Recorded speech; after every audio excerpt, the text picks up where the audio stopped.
And now, Reformer802.com Real Talk blogger Shanta asks you to ponder this. Dr. Cornell West and an open love letter for the times.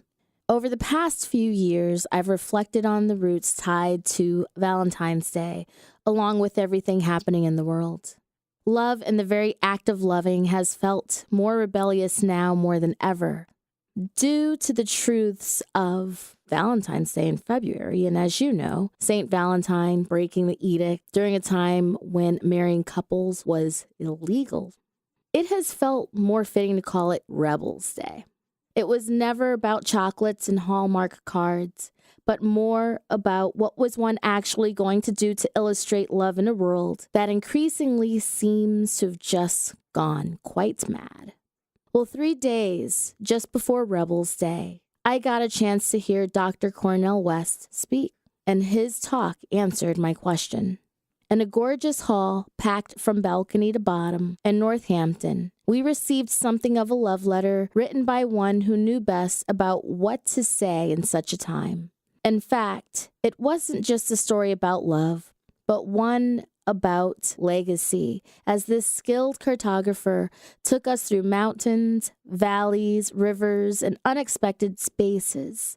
As Dr. West's words inspired, we also saw the lineage of misfits and activists that he kept naming love warriors. These love warriors of past and present stitched together the right balance of decency, honesty, integrity, and virtue during the times when these very acts demanded life and breath. He took all of us on an adventure, pulling the curtain back on the long line in this legacy, at one point stating, what motivated these folks was such a profound love that they are close to the edge of their own lives.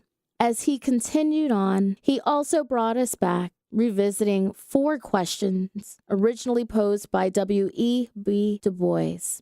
How shall integrity face oppression? What shall honesty do in the face of deception? What does decency do in the face of an insult? What does virtue do in the face of brute force?